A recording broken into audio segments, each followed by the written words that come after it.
Okay, so good morning, everyone, and thank you for joining us today for our workshop on supporting HDR students in the late stages of thesis writing. My name is Kerry, and we're going to get started straight away. So QUT acknowledges the Turrbal and Yagara as the First Nations owners of the lands where QUT now stands. We pay respect to their elders, laws, customs, and creation spirits. We recognise these lands have always been places of teaching, research, and learning, and QUT acknowledges the important role Aboriginal and Torres Strait Islander people play within the QUT community.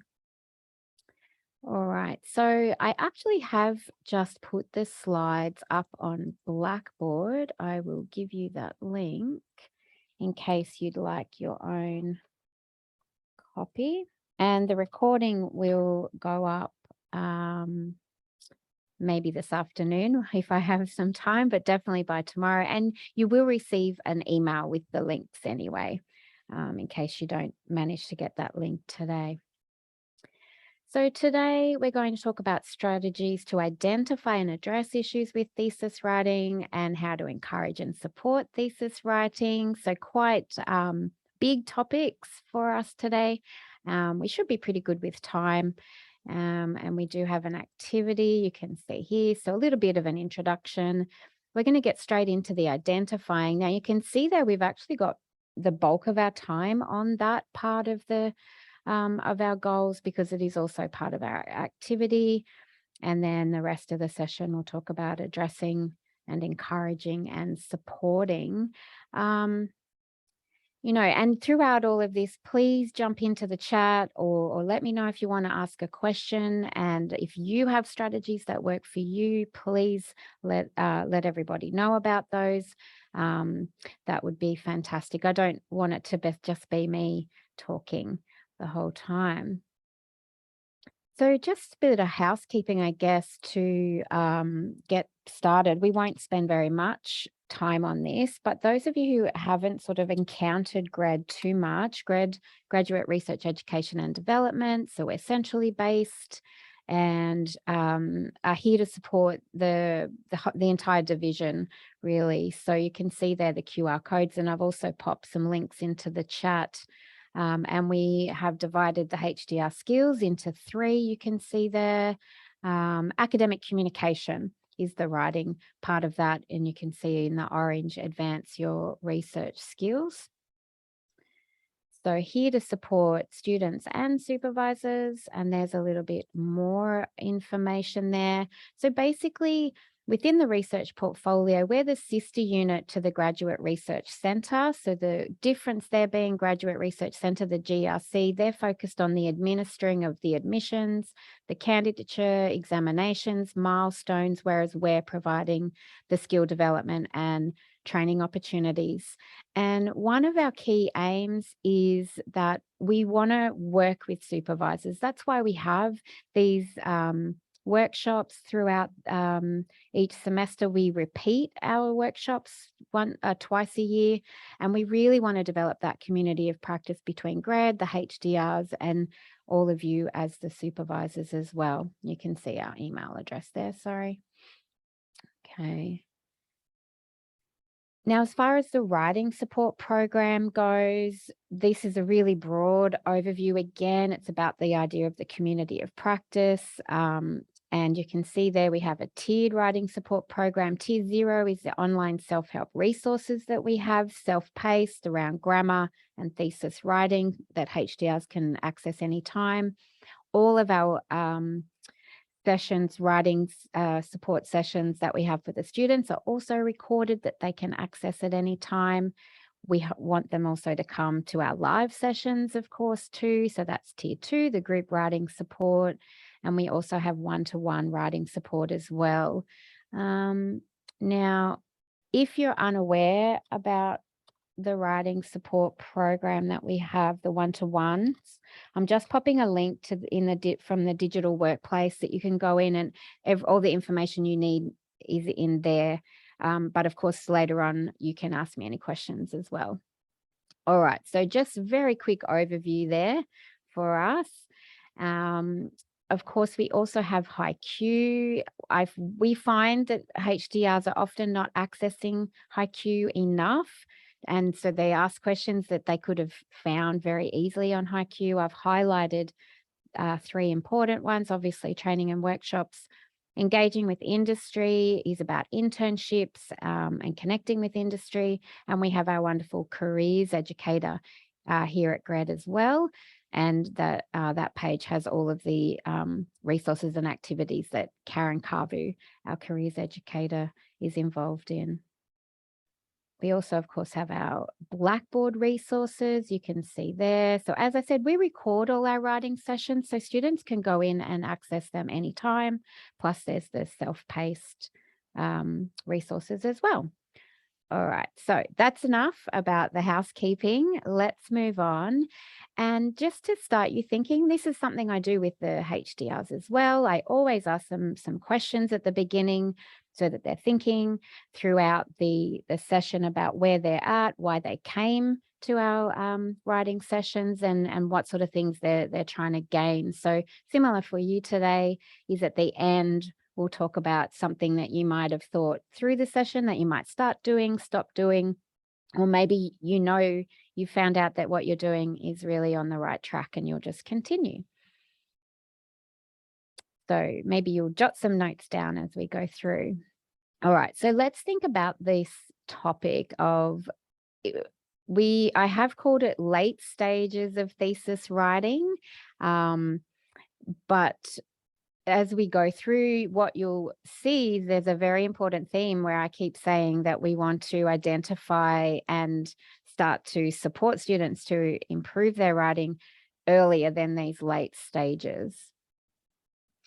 So just a little bit of background for me, where I'm coming from as the language and learning educator here at GRED. And this is sort of really the theory that I'm coming from, the academic literacies framework. So when I implement and recommend the strategies today, and also, of course, when I'm talking to the HDRs, I'm coming from this theory. So basically saying that the very bottom level of where we want our HDRs to be is that study skills. So that's basic reading and writing. Now we know writing about research is anything but basic, of course. So then we have the next level of academic socialization. And where we want to get them to is where they've developed their academic literacies, they've got positive research identities and a sense of belonging, and they're engaging and contributing to that scholarly community of practice and their field of study as well. So each of those levels build on each other. And what we're really wanting is that that top level, that third level, the academic literacies, where there's confidence in their writing, and obviously the effective writing practices to then be able to engage and contribute. So as I said before, why this topic? Now, of course, it's a way for us to get together and talk about your strategies that you implement as well. But as we know, it's a high stakes activity, thesis writing, and it's very challenging. Sometimes the background of the students are not always where they've done anything like this kind of writing. It's very different to undergrads, as we know. And of course, it's almost like its own genre, whether you're doing thesis by publication or whether they're doing thesis by monograph, there's still a very specific way of writing, isn't there? The other thing is, writing is a sociocultural practice. It means that we don't want to be isolated. We want to be part of that community of practice. And that includes writing, of course, and we want quality writing and quality thesis. And the other thing is that if we talk about writing up as being that sort of final 12 to 18 months, once the data's been collected and analyzed, that's often when those issues might come up with writing. And that's a problem, because it's then going to put pressure on everybody to get to the quality we need. So a lot of what we talk about today is about identifying writing issues, and the sooner we can do that, definitely the better. So here's a good quote about writing up, that it's often perceived as a separate phase of the research timeline. But if we can get those good, effective writing practices and habits much earlier, then hopefully that writing up period will be less of a struggle. So we come to then, why do we see these issues with HDR writing, which I'm sure you've all had, HDRs that have needed to improve an aspect of their writing. So in your experience, what do you think? What is the issue? Why do we have these, why can't they write to the quality that we would expect? Anybody want to add into the chat or turn on your mic?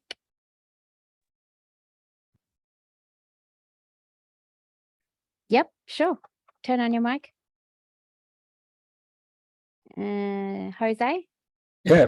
I think sometimes the students think that doing a degree is like fixing the complete problem of the world. Yeah. And they feel like they don't have the quality of results when they have already done very good information. And Yeah. I think because they don't think they have sufficiently good results, they hesitate about writing. Yeah.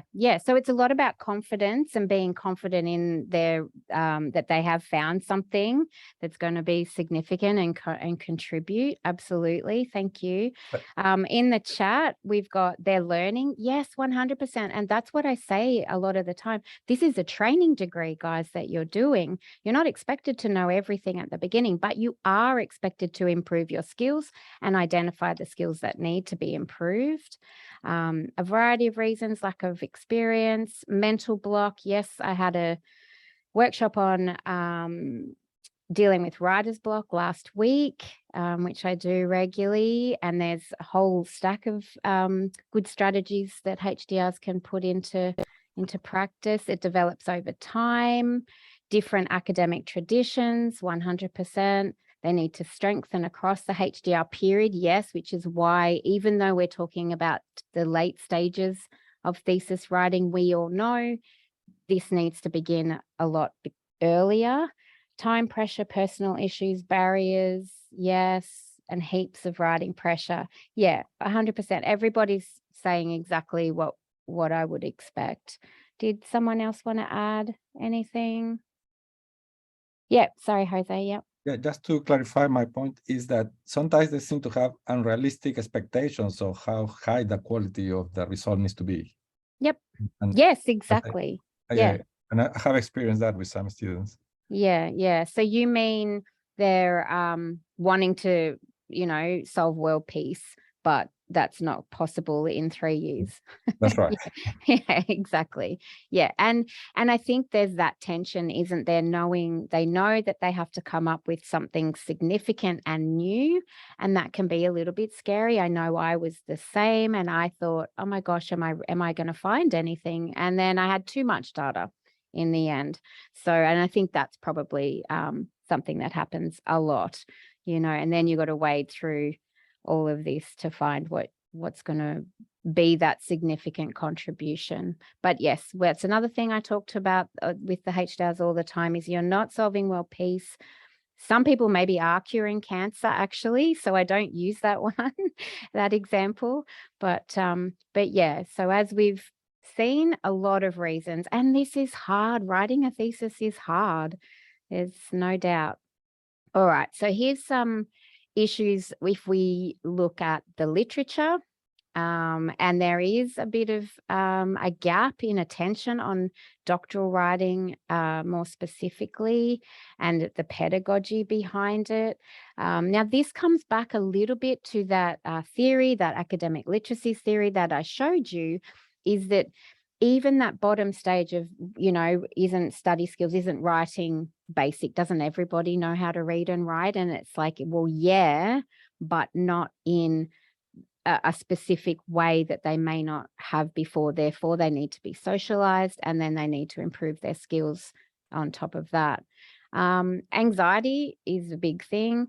Being fossilized, it's a bit of a horrible word, but that's the word that we use. And I find this with undergrads as well, that lack of feedback that they have, you know, they'll hand in an assignment, they'll get their mark, and they'll not really be, there's no feedback around the writing, the referencing. You know, I've had third years who their writing is not good and they don't know how to cite their sources, and they're surprised. Nobody's ever told me that before. And it's the same with the HDRs. No one has told them before, look, your writing's okay, but there's all these aspects that you could improve. The one about the incorrectly inflated view is an interesting one. Research has shown that the self-assessment is higher often than their skill level actually is. Not always from an academia background. Maybe they did their undergrad a long time ago. Maybe not thinking writing is important. So that's something I keep saying. Well, how are you disseminating your research? It's via writing. And how do you get your degree? Via writing. And then the old one, lots of people don't like writing, and it is hard, but unfortunately, this is something that they definitely need to do. And I think it's like anything. If you're not good at something, you don't like it. You know, like the image is saying, you know, I don't like it and I'm not good at it.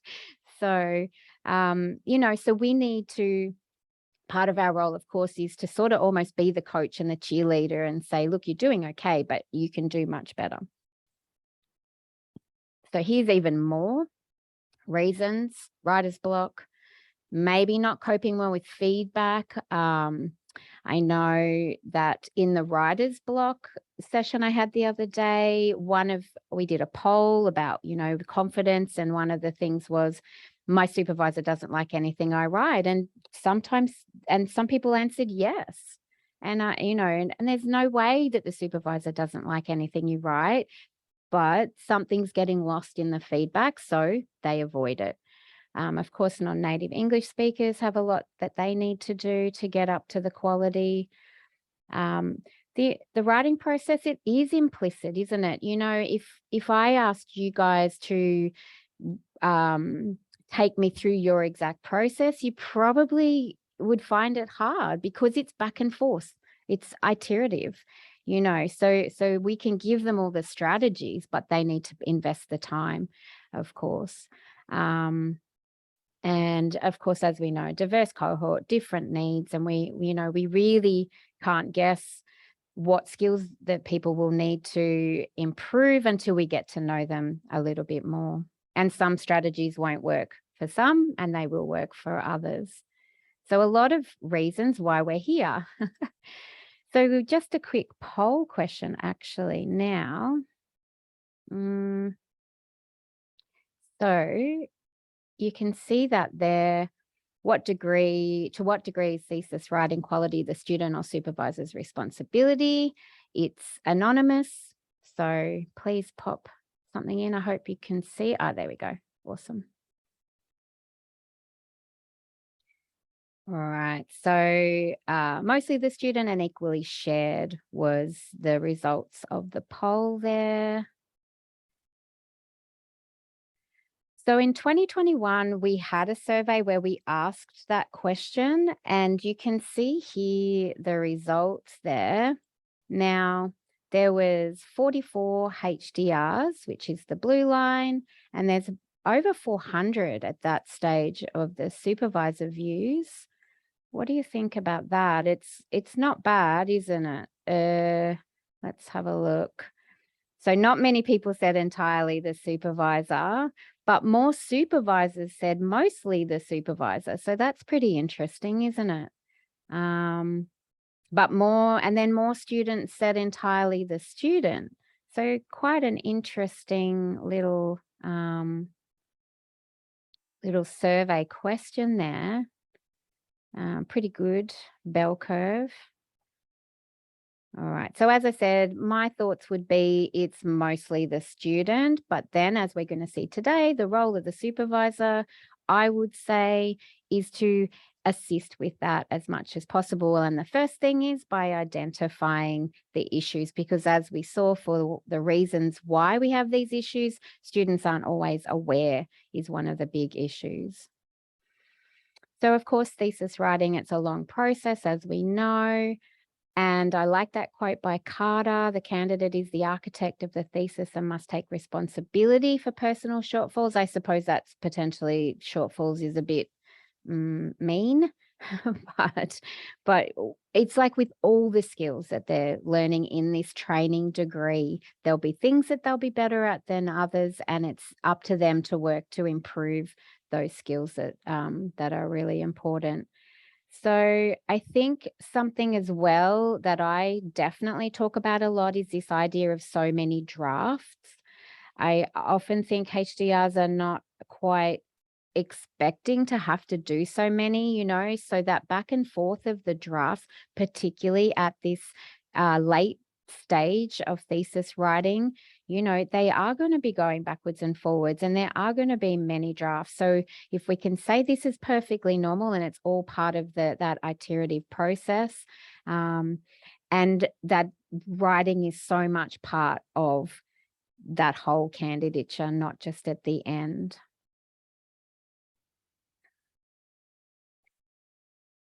Right, so strategies to identify issues. So let's have a look. So what we're going to really focus on in this beginning bit around the identifying part of the session is about the mechanics of quality writing. So the way I explain it to the HDRs is I divide it into two parts. Writing. So coherence and cohesion. Coherence, the macro level of a document. So that's your sections, your chapters, the big picture, the entire document in the end. And then the cohesion is the micro level. So each individual paragraph in itself and the words and the sentences there. So you can see coherence and cohesion overlaps at the paragraph level. So that makes sense. So every paragraph needs to be cohesive and coherent all at the same time. So let's delve into that a little bit more. So with the coherence being the macro level, so it's that bigger picture. So someone's just popped in the chat that it's a good way to conceptualize. So yes, good. I'm glad. So with the macro level, that's something that I think HDRs often forget about because they're here, aren't they? They're into the paragraphs and they're looking at everything and they're forgetting that there's also a bigger picture. And one of the best bigger picture ways to look is the section level. Sometimes the chapter can be a bit daunting, and so a good way to start is taking each section as far as the big picture goes, and then within each chapter you've got however many sections, and then of course you've got the whole document. So you know, it's about being organized, connecting the ideas, showing the critical analysis. I have a workshop about critical analysis and critical writing and critical thinking, actually. And one of the reasons for that is because how many students do you think come to me and say, my supervisor is saying I'm not thinking critically? All right. So probably the HDRs are thinking critically, but they're not putting it into their document. And that's the problem, isn't it? They're not demonstrating their critical analysis. So this is in the macro level, big picture, if we look at it that way. And of course, the synthesizing, obviously initially in the lit review, synthesizing from the literature, but then the discussion, we've got the synthesizing of the research results as well. And at the end of the day, what are they trying to do? They're persuading the readers that the research is valuable.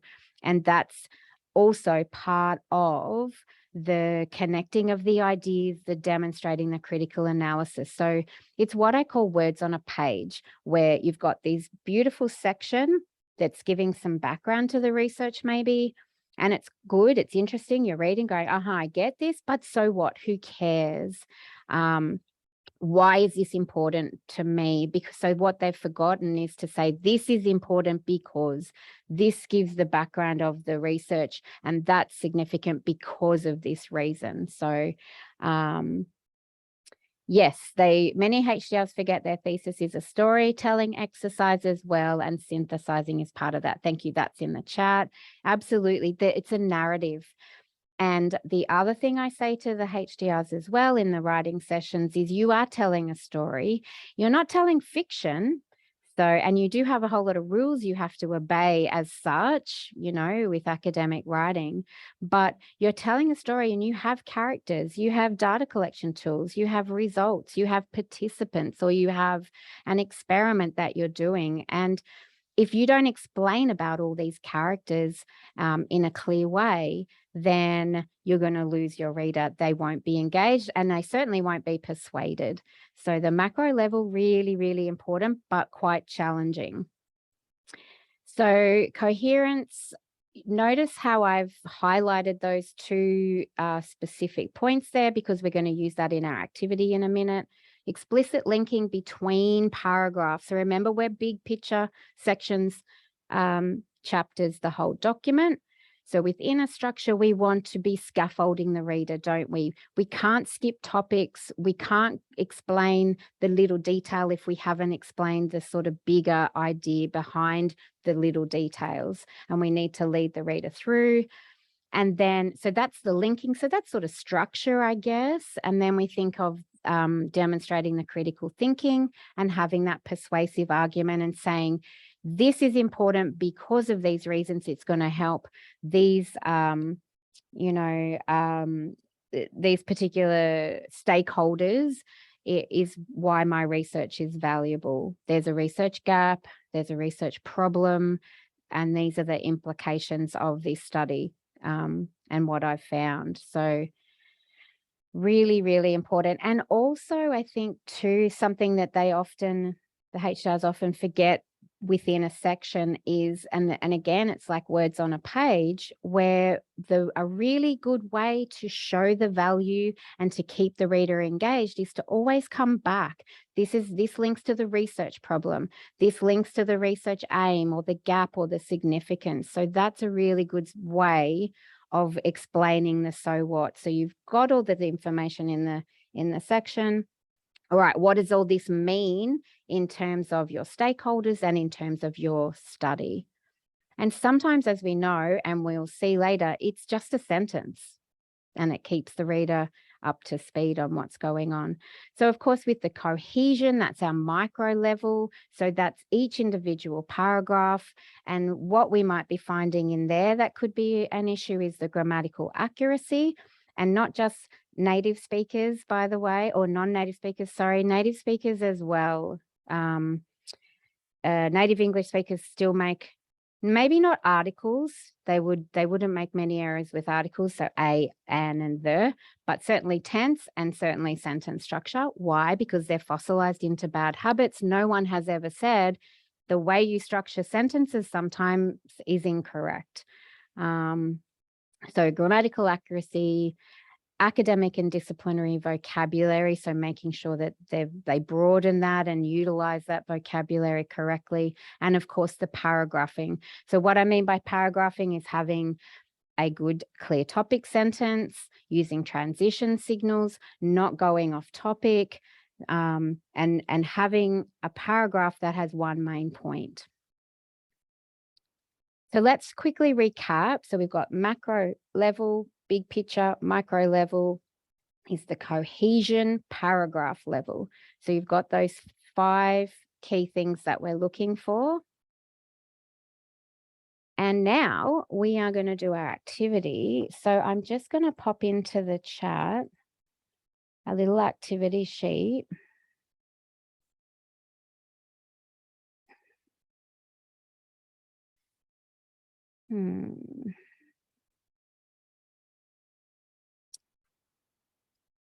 Got to find it first. Okay, so you should be able to see my screen. And so 20 minutes, maybe 15. Let's see how you guys go. So again, it's not a test. There's nothing, you share as much as you'd like to. But what I really would like you to do is try to focus on these 5. Now, obviously, you've never seen this research.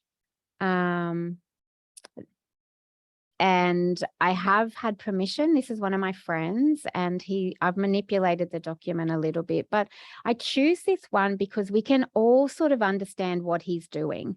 So Currumbin Creek is on the Gold Coast. You can see this photo here, the aerial photo, and you can see already, look at all the sand. How are you getting a boat out of there, right? And then here's a closer one through here. And so what happens is it costs the Gold Coast City Council a lot of money, and they dredge all this sand and they move it, and then it comes back.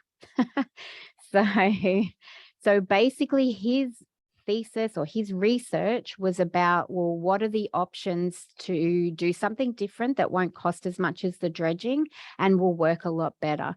Because you can see there's no way that in that photo you can get a boat out of there. So, and that's what people want to do, is get their boats out of there. So you can see there, it's a small tidal inlet, long history of maintenance and partial closure because of unsafe navigation.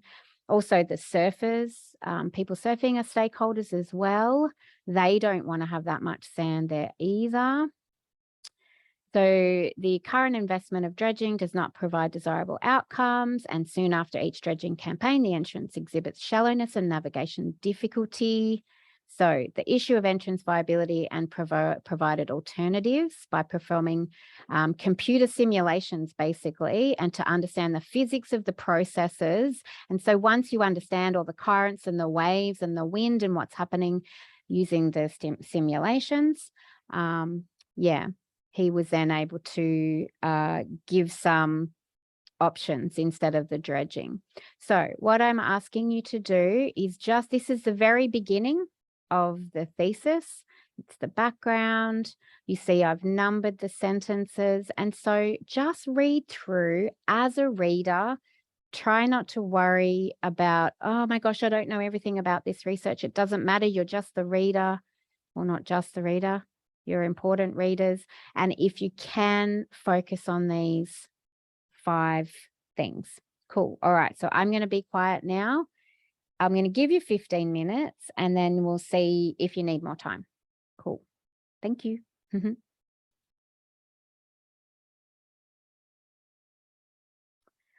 All right. So thinking about the text that you just read, I would like you to answer the poll here.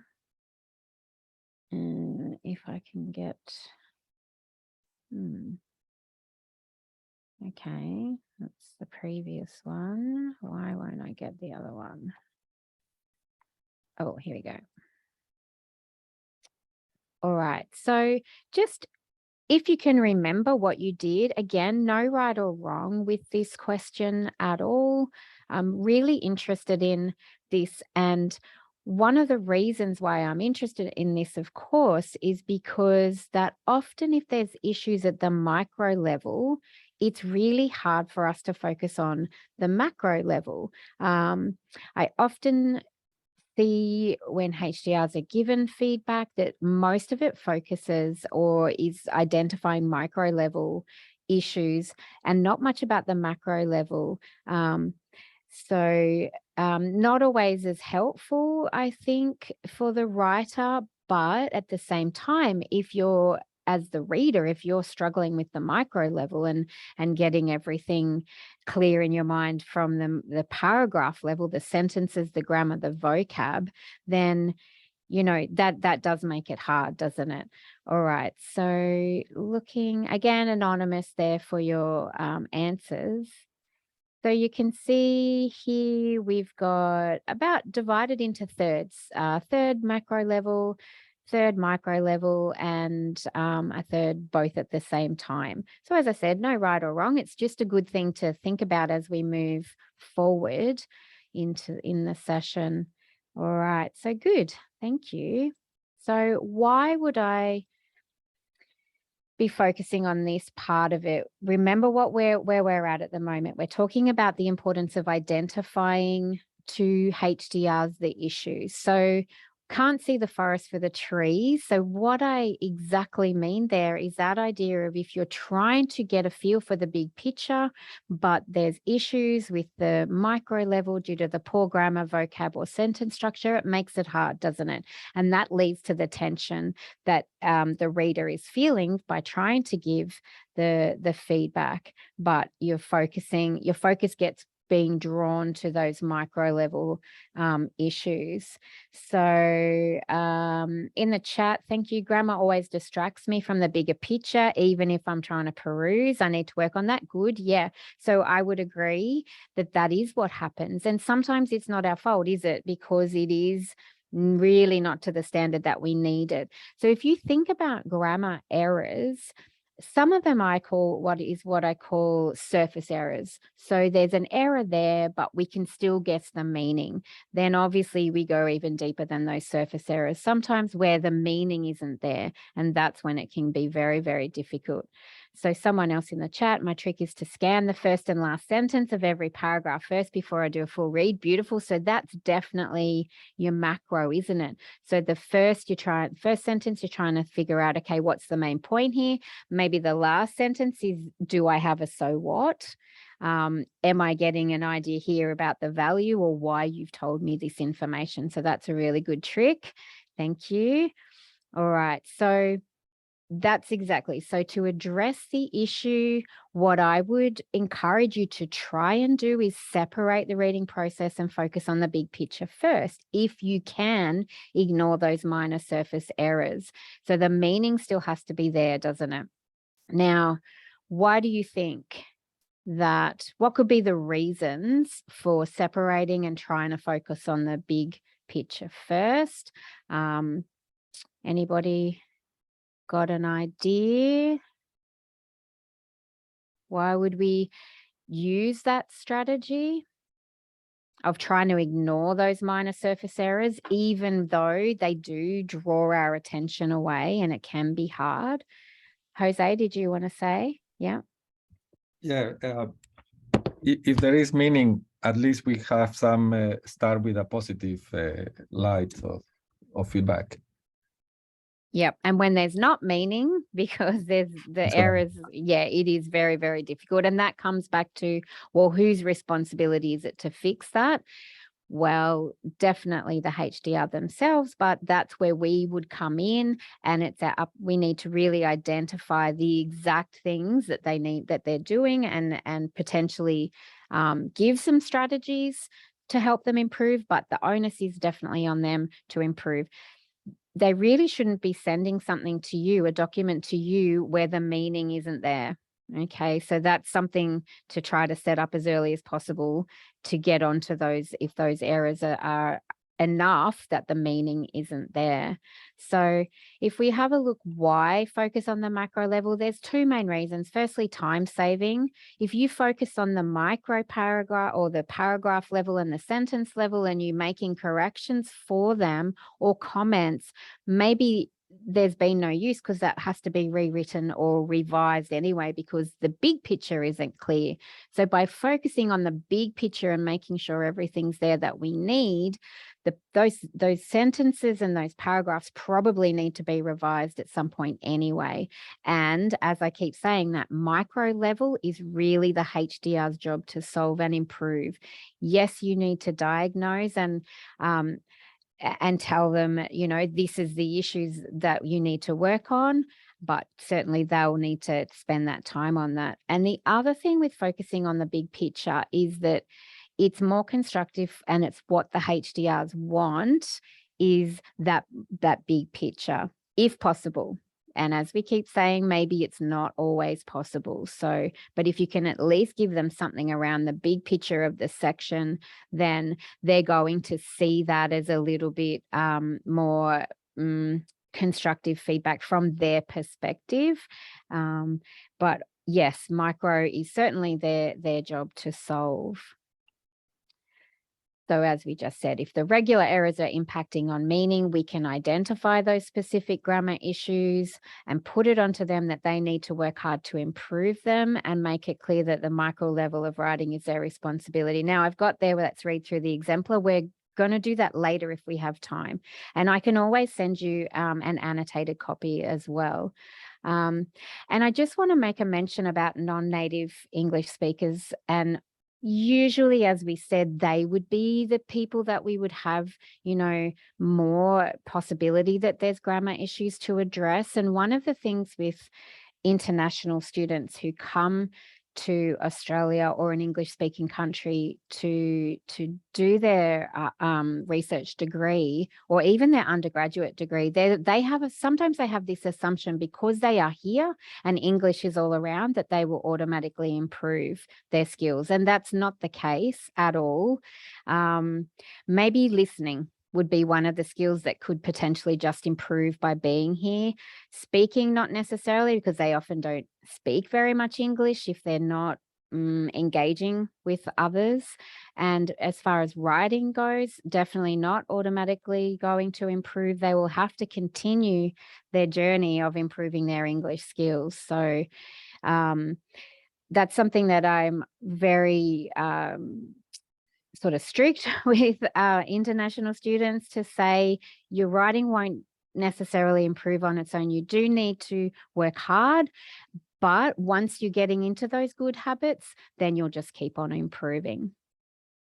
So let's look at how we're going to address these issues. So we've thought about the idea of being able to identify the issues by breaking into macro and micro and focusing on those 5 main issues. And please believe me that they're the 5 that I see all the time with everybody. Not everybody has all 5, but certainly there's really not that many other issues as such that would come up with writing. They're the main ones that I see every day. All right, so as we said, we've got micro level, macro level. I think we're pretty clear on that now. And as far as micro level improvement, there's 2 main strategies that we're going to talk about today. And as I said at the beginning, please jump in if you have other strategies that you use or you want to talk a little bit more about the ones that we're going to discuss. And I think too, something that you often need a little reminder of is the HDRs value your advice. They really do. I know sometimes you think maybe they don't take your feedback on board, but certainly they value everything that their supervisors advise to them. So that idea of being the coach and really supporting them to work hard to improve their writing is something that everybody can do, and having that community of practice as well. So we talked about this before, didn't we, about the fact that writing practices are implicit. So then with these writing issues, particularly those macro ones that are invisible, aren't they? Grammar is obvious.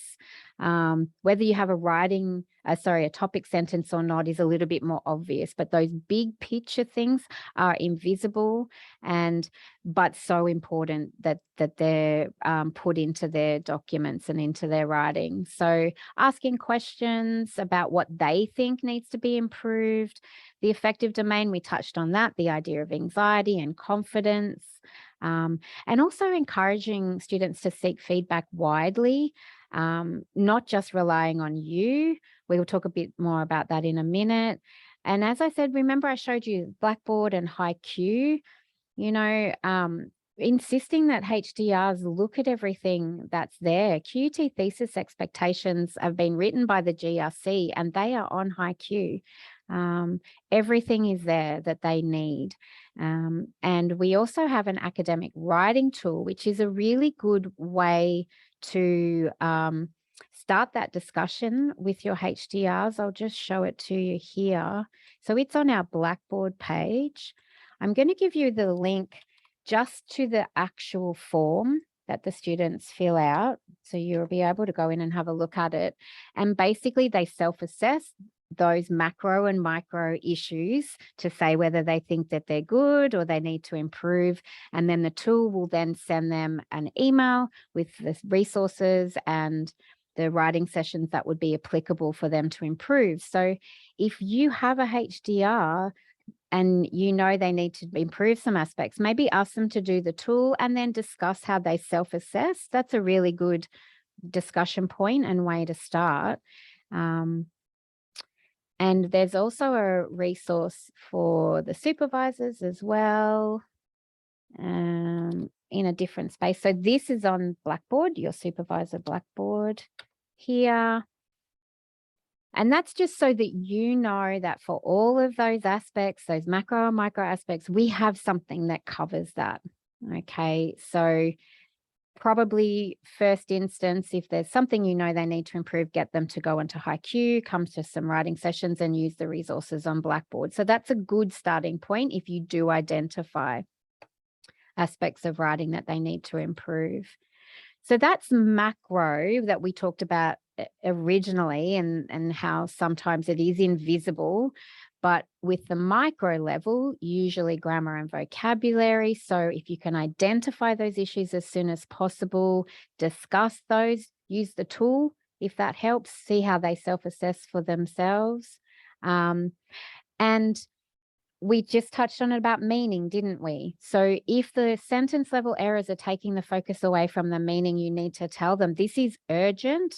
This needs to be rectified straight away, because I want to be able to give you feedback on the content and the big picture.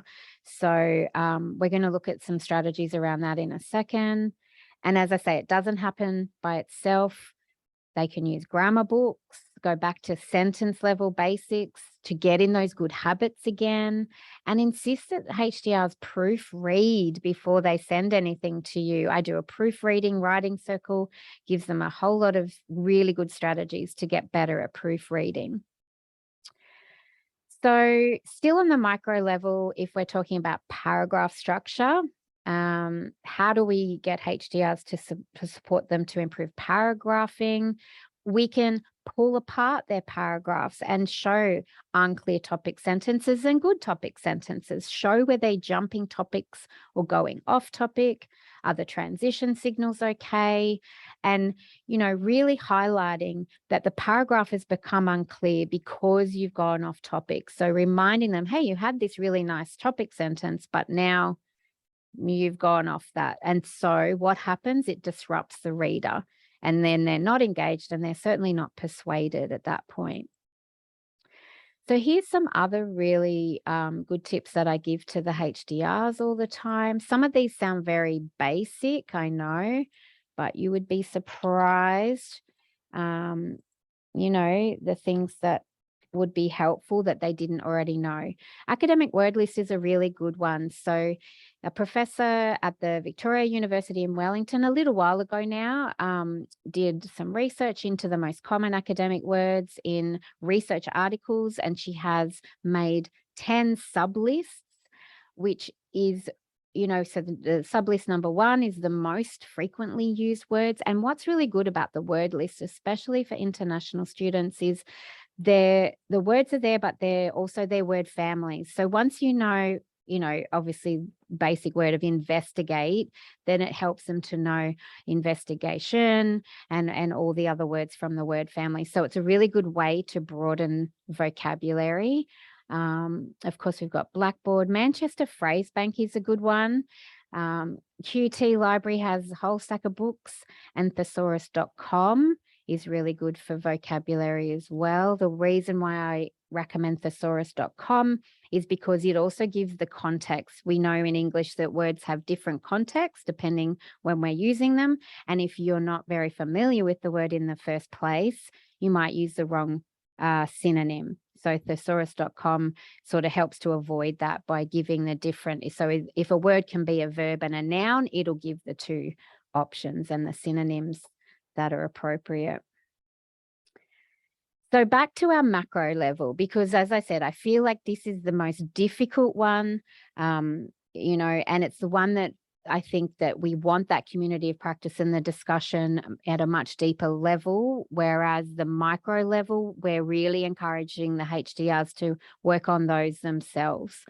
So 2 strategies that I would recommend, and you most likely already do these, please jump in if you want to, but modeling the literacy practices using exemplars and their own drafts. Why? because as we said, they're writing, effective writing, and the process is implicit a lot of the time. And we can't assume that everybody knows how to write well and to the quality we need.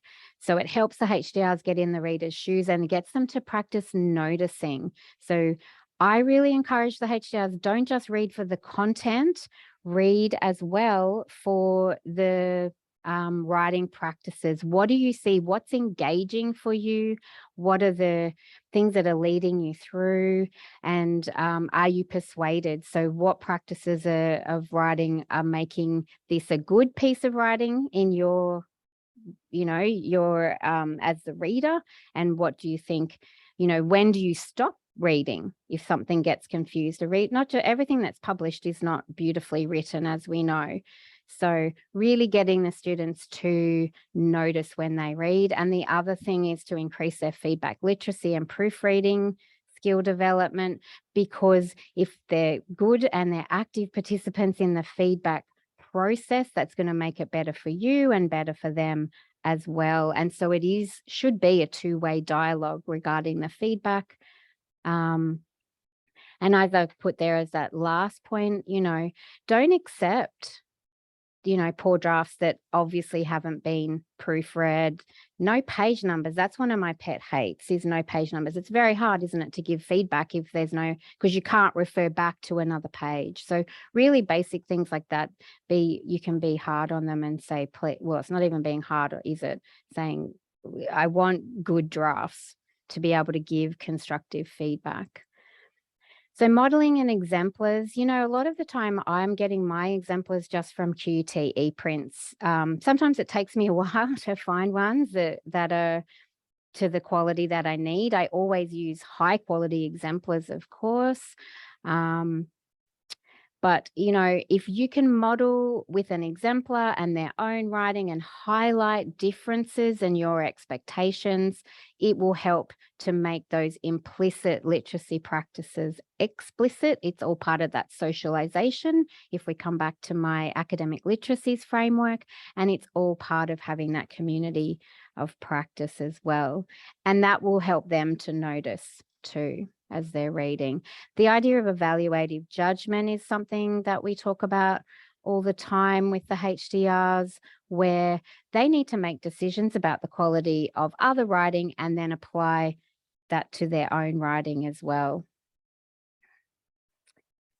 So with that big picture macro level, as I said, HDRs really look up to you and take your advice. So again, with that modeling, I think it can have a really big impact on them and getting in the reader's shoes and the structuring as well. So some things that we can look at when we are modeling is remembering, hey, you're not writing for yourself. You've got a two-way dialogue with the reader. So if the meaning isn't clear, then as the writer, you failed in your communication. And the other really good thing you can tell them is don't make the reader work hard, lay it all out.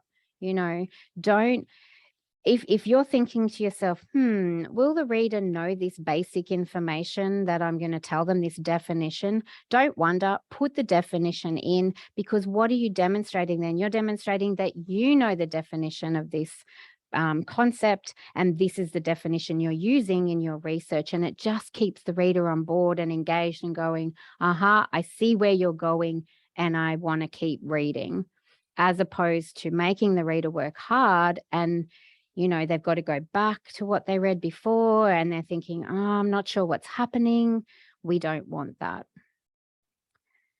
So again, with your big picture sections and chapters, so sometimes having a good discussion about how that chapter is going to look, especially those results and discussion chapters, I find that they're often the difficult ones to structure, because when you're doing the plan and the confirmation or stage 2, then the thoughts are all about those first 3 chapters, aren't they? And so I am encouraging HDRs, don't just plan what you're going to write in those 3 chapters. Have a think about how you're going to present your results and your discussion. Even if you end up changing it, at least have plan A. So that's something you can help with them. The table of contents is a really good strategy. If they print out a section or a chapter and the table of contents and there's a lot of questions, that's not good, is it? We should be able to read the table of contents and it should shed light on the research and the sorts of things that are being discussed in each section. And hopefully with that table of contents, they should be able to write under each subheading just one sentence to say, this is the main point and it links, this subheading is linking to my research problem, question or aim in this way.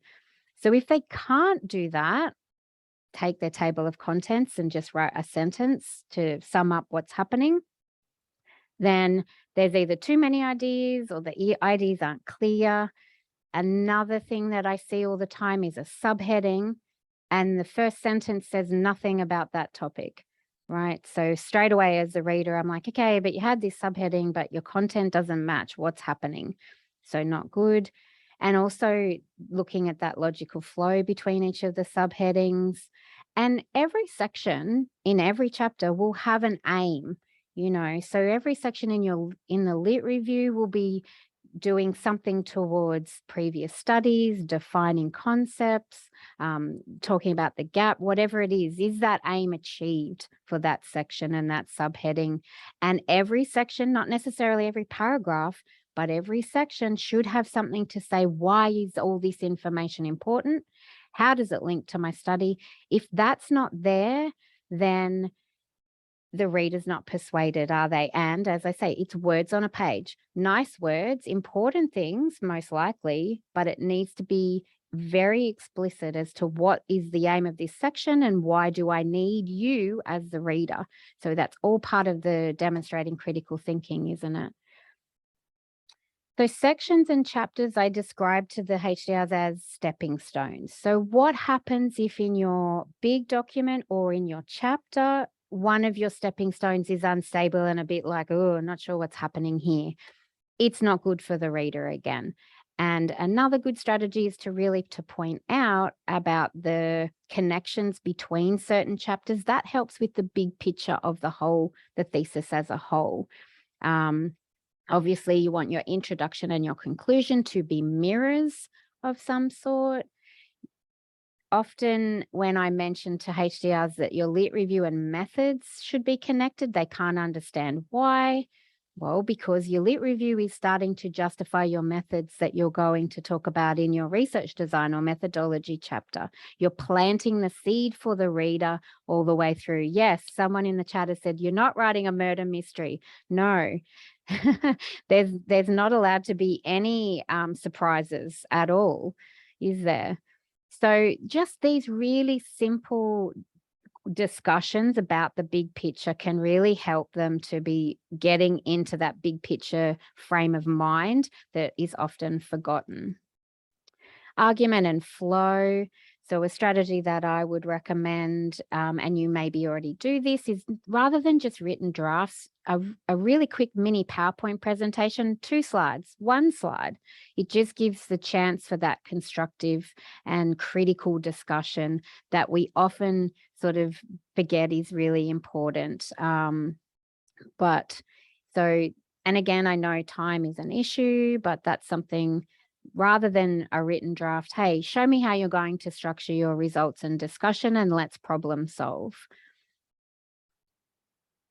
The other thing, I remember I was talking about feedback literacy and the students being active participants. So if you're finding, you know, I don't know whether you restrict how big the document is that they send. I know obviously in this writing up period, you are going to get whole chapters. So potentially if they're sending you a whole chapter, ask them to do some color coding so you can easily see and they can easily see, all right, where's my main thread of my story? Where's my argument? Where do I show my demonstrate my critical thinking? Where do I show the value of my study? And if they have trouble doing that, then we know that they need to work on the big picture of the document. So feedback literacy, again, so important and will make your life better if they are active participants. that idea of appreciating the feedback rather than being a bit down about it. How do we improve is by getting feedback. And I also said before, the idea of draft writing, it's a process, isn't it? And, you know, you're going to get back a draft that's not going to necessarily say, oh, this is the best thing we've ever read. That's just the fact of how it's going to be, but it will improve and the quality will be, and that's going to be that back and forth iterative process. So really making HDRs understand that, you know, this is all part of the process, and the more you engage in the feedback process, the better the experience will be. So often in these classes, and we start to talk about that pressure that supervisors sometimes feel to rewrite those micro level issues. Is that any of you? Try not to do it. Identify, yes, you have problems with articles, you have problems with tense. I need you to go and look at these sort of resources and improve on that. You could maybe correct one or two to, again, model what the correct grammar point is. But yeah, if you can try not to rewrite and correct too much. Now, also remember, if you send back the corrections in track changes, what does the HDR do? Accept, accept, accept, which means they haven't learned how to correct it themselves. So we need them to be able to identify when they proofread. They need to be able to identify their errors, their grammar errors, and then once they identify them, to be able to correct them. And that will be a work in progress, but they can do it. And then the other thing, what happens when there's no improvement? The drafts are still going backwards and forwards. So usually it's the lack of uptake. So maybe we need to have that critical discussion and sit down and do some modeling. I know that will take time, but I think in the long run, everyone will benefit. And I mentioned this before, HDRs want macro level feedback, not micro level feedback. But as we said, sometimes they need micro level feedback so that they are aware and they have it shown and highlighted. This is something you need to improve. Yep, someone in the chat said, I avoid track changes. I put it in the comment format. Good. So they don't just go accept. Insist HDRs are active feedback participants. 2 or 3 sentences at the start of a document to summarize. What do they want feedback? Don't just send the document. Get them to write in there what they want. What's the explicit thing they exactly want? The urgency of improving their writing is important. And that idea of the two-way dialogue. So trying not to be vague. So be more critical is a little bit hard. So that's why we need to model, well, what does that mean? Demonstrating how they can be critical. Proofreading skills are integral. Insist that they proofread. If you suspect there's no proofreading, then you can insist that they do. I have a lot of resources that are there for the HDRs to improve their proofreading. I tell them, divide into the macro and the micro as well. And if your supervisor has identified things that you need to improve, make sure you focus on those when you proofread before you send it. And printing and reading aloud. Research has shown it's the best way. If you read aloud, they're more likely to hear there's something weird. And if they print, that'll be better because when it's on the screen, our eyes skip ahead. All right, so how are we encouraging supporting thesis writing? In the chat, someone says, print out and proofread with pen and paper. Absolutely, 100%. I know printing's not ideal, you know, with the, you know, wanting to protect the climate, but it really is a much better way to proofread. So let's think about the community of practice. Writing seems an individual activity, but as I've said, it's really a social practice, a two-way dialogue in the feedback, a two-way dialogue between reader and writer. Who else should be part of this CFC community of practice? So we've got faculty, the peers, grad, of course, you guys. What about examiners? Someone's in the chat said, we spread the document out on the floor and rearrange. Beautiful, love it. So what about a strategy where you, especially at this late stage of thesis writing, get the HDRs thinking about the examiners and what are they demonstrating to the examiners? They're demonstrating their critical thinking, their ability to do a robust research project, and their ability to come up with a significant contribution to their field. So they're part of the research community. They'll be interested in the thesis, but they don't know anything and they're not experts about this specific study. So we need them to get a deep understanding, don't we? And we need it to be interesting and engaging. So definitely start talking to them, and not in a way of, you know, wanting them to be worried. But certainly they need to start thinking about the examiner as being their reader. This is a really good video. I've just put it into the chat. The Craft of Writing Effectively. It goes for about an hour, but sort of the first 20 to 30 minutes is he says some really key and important things that HDRs need to hear, and that is the fact you must engage your reader by talking about the value of your study. You guys are probably aware of this, a few bits of research that has been done about what examiners are looking for. It's pretty you know, they expect a thesis to pass, but initial impressions are really important. Lit review is really important. And if those first few chapters aren't engaging and saying all the things that the examiner thinks they should say, they're going to look much more closely at everything else. And of course, good presentation is important. So one of the strategies that I want to talk to you about, we've just about finished we're nearly up to our questions, but what I would like, our Q&A, but I'd like you to think about your experiences of peer feedback and your views on peer feedback. I do peer feedback sessions 3 times a week. You know, I'm not getting a whole stack of HDRs coming, but those who come get a good benefit from it. The feedback is really good. This is the pedagogy behind it, the fact, because they don't just give the peer feedback in writing, they also have time for critical discussion. They also have time to give feedback on the feedback. And, you know, this process of giving feedback, in my view, will help their writing as well. So not just receiving, and it's going to help them be better in the feedback process with you. So a lot of good reasons from my perspective. I'd like to know what you guys think, because I know HDRs are reluctant to participate due to feeling anxious, worried what people are going to judge, and whether the feedback will actually be useful. My view is positive experiences can reverse those barriers, and I make them do some training. I've written a resource that really sets them up to understand what's expected in the seeking, the giving, the receiving, and actioning. But what do you guys think? Any thoughts about peer feedback? Would you be reluctant to suggest it, or do you think it's good?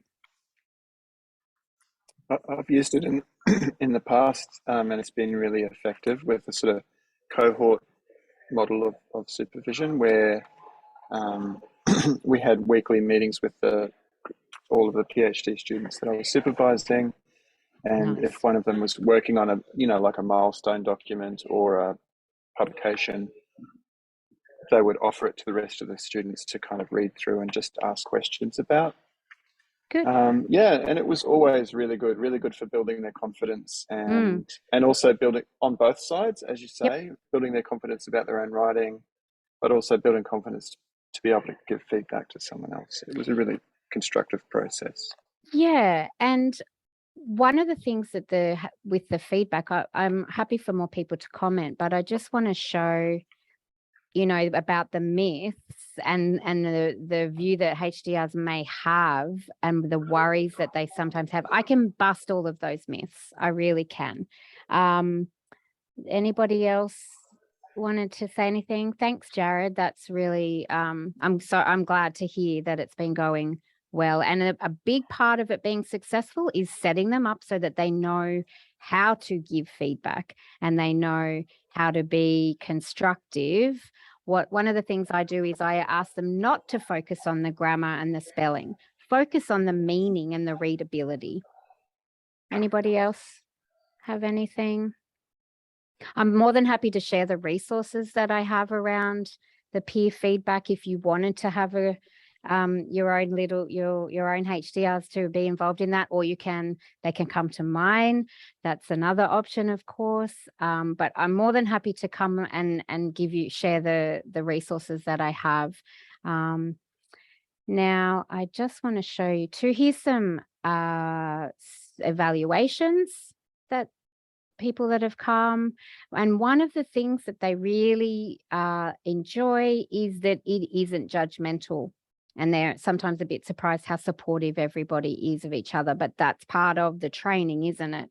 And making sure that, you know, and also there's a little bit of, oh, what could I add? What kind of feedback could I give? Well, yes, you're the reader. Of course you can give feedback. So it's a lot of it. And once they come once and see that it's not scary, yeah, it's a good thing.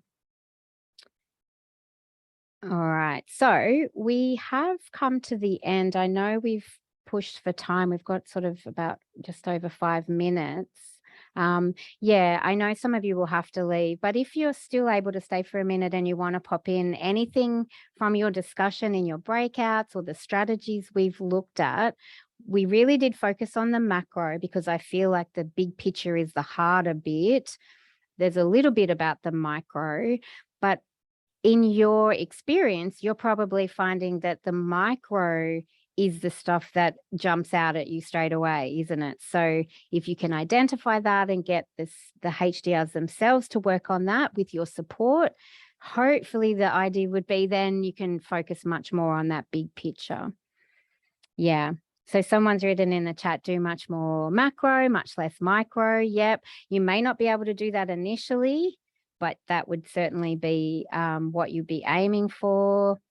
More community of practice with supervision teams and HDRs. Yes, I know I've read a bit of stuff from Scandinavia where over there they're trying to have supervisory teams.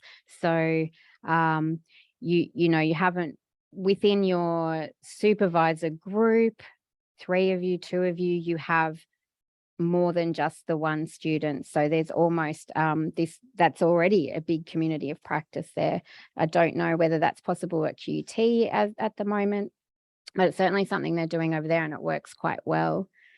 Start referring candidates to use more of the help resources. Yes, that'd be great. Get them to write through the whole candidature, 100%.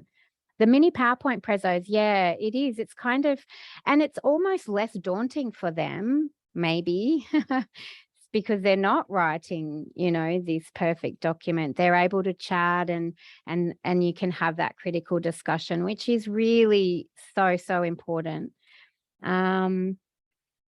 Yeah, explaining their research, absolutely. Yeah.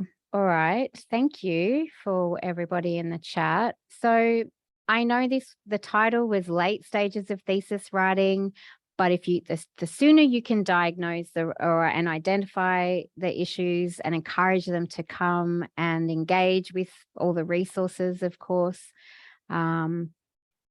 highlight the micro level issues and then have them go away and work on those. If you're not sure how they're going to do that, email me or ask them to email me, okay? Because there's lots of good strategies. The macro level writing issues we're going, in my view, one of the best ways is through the modeling and the critical discussion, and that the importance of that proofreading and feedback literacy are just, they are part of the writing process. They're not separate. They're part of the writing process and so important and will make that whole feedback process much better. All right. So before we get to the Q&A, and I know some of you do have to go, we do always do evaluations of our writing or all our sessions here. You can use the QR code or the survey link. You can do that now if you'd like to. It only takes a minute, or I will send you an email with the links to the recording. And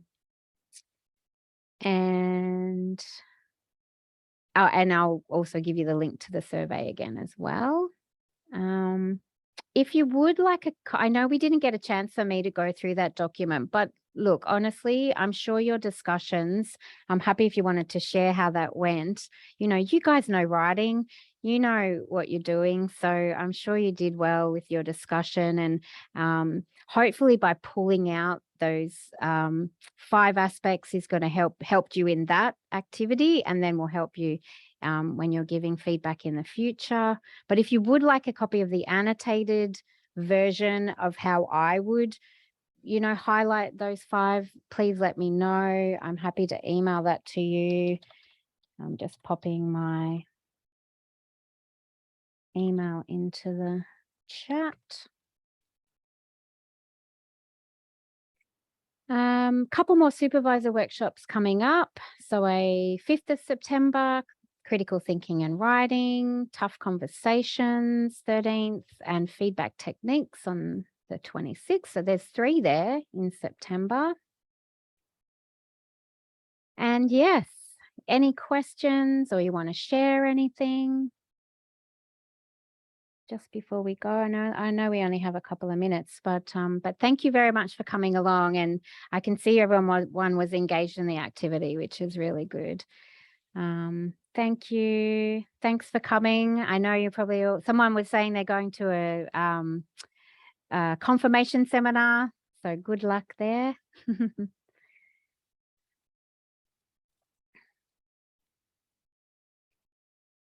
Happy for any questions in the chat, unmute or email me.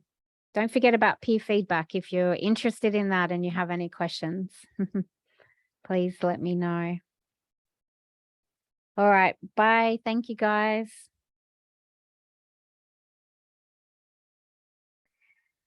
All right, so thank you everybody for attending today, and I'll see you all soon.